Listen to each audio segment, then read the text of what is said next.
هذه كله الحصر حق الورثة حق أبوك. ايوه صلي على النبي شمرة عمله.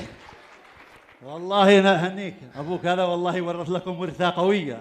الحمد لله الحمد لله. بس أنا أقول لك حاجة، ها معك خوات كثير، يعني مش يطلع لك إلا حاجة بسيط.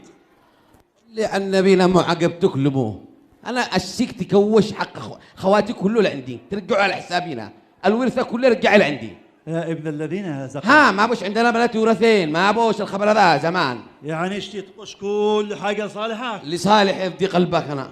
تعجبنا ولا يهمك، وليش لا؟ انت بس كشكش وانا ولا يهمك، حربش لك انا كله واخلي كل حاجه لي صالحه. ولا يهمك تشتي بالدولار بالاسترليني بالسعودي يا مني مع الصرف بجحنا. ها يا سلام عليك يا سلام، ولا يهمك خلص اوكي. اسمعني بعدين مش شيء توديني عند قاضي يمكنني قال الله وقال الرسول. مالك يا حاج، هذاك ايام الصحابه وايام الرسول. ابدي قلبك يا واه. مش الرسول صلى الله عليه وسلم قال اللهم صل وسلم، صلوا على النبي، اللهم صل وسلم. ما شاء الله مؤمن يصلي على النبي ما شاء الله. الصلاة لازم ايوه. ويشيل كل حقواته. المهم قاضي في الجنة وقاضيان في النار. ايوه انا شوديك عند القاضيان في النار. انا ابدي قلبك بعدك ومالك الا فلوس. ايوه اهم شيء يا حبيب القلب انه ايش؟ تجهز لي كل حاجه وتجهز لي كل اوراقك وبنشوف.